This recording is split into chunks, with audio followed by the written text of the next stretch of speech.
put together this room is so beautiful. You know, I grew up at 40th and Telegraph. Do I have to say any more than that? And I used to sneak into the Revel, which was 40th and Telegraph, and it was the Lovers spelled backwards. It was a gay bar. And then across the street was, what was it? The East Bay Church of the Dyke Bar. And so I moved to New York when I was 21 and immediately fell in with a group of black gay men called Other Countries. And that's where I met Asoto Saint and Donald Woods and Roy Buchanan and heard about Marlon and met my friend Alan Miller through Other Countries. And it was also the first place I had a poem published in Asoto's anthology, The Road Before Us, 100 Black Gay Men. And Asoto's thing was, we need to be visible as black gay men, and we need to come out and we need to tell our stories boldly. He also was clear that we were dying and somebody was going to have to carry the story forward. And if he had 100 of us, there was a likely possibility that at least one of us would get there. And as a black gay artist, I've always felt like, as all of us, not just me, we all have an arc inside of us. You know, we've all been given this fire and this flame to carry forward, and I believe we're entering into a time where we're going to get to ignite it again and use it publicly. But we're all carrying these memories forward. I was a member of the Pomo Afro Homos while I was in my 20s.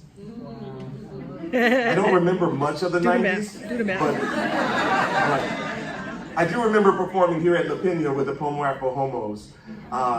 And later my next 3 books were published on Redbone Press. Lisa C. Moore's, who I call the largest publisher of black gay and lesbian literature in the world, where some of my label mates include Sharon Bridgeforth, who I love, Samir Bashir. And so now I'm here and I'm a minister at Clyde.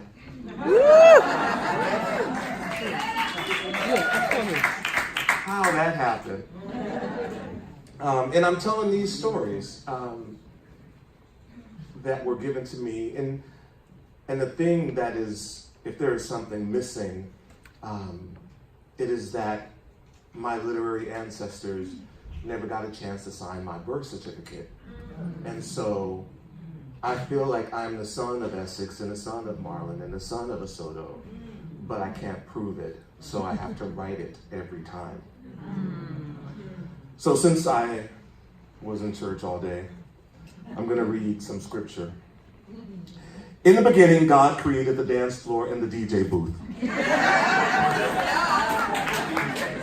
Now the beat was formless and empty, and darkness was over the surface of the deep, and the Spirit of God was hovering over the breaks.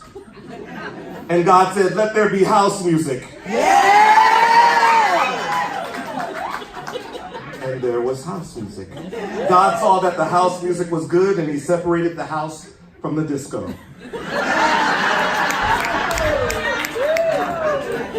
God called the East Coast house garage, and the West Coast house he called warehouse. And there was evening dance, and there was morning dance, the first day of house music. And God said, let there be an expanse between the clubs to separate club from club. So God made the expanse and separated the club under the expanse from the club above it, and it was so. God called the expanse Deep House. Yes! And there was morning, the second day of house music. And God said, let the club under the sky be gathered into one place, and let the dry ground appear. And it was so. God called the dry ground tea dance, and the gathered water God called sweat. And God saw that it was good. Then God said, let the DJ produce groove, seed-bearing groove, and dance on the land that bear fruit with seed in it according to their various kinds, and it was so. The land produced dance, DJs bearing seed according to their kinds, and producers bearing fruit with seed in it according to their kinds, and God saw that it was good. And God said, Let there be lights in the expanse of the ceiling sky to separate the day from the night, and let them serve as signs to mark the seasons and the days and years to come. God made two great lights. The disco ball light to govern the center ceiling sky, and the lesser laser light to govern the DJ booth. He also made the stars. But God saw that it was good. And God said, let the sweat and the tears drip from every living creature that dances. And it remained so.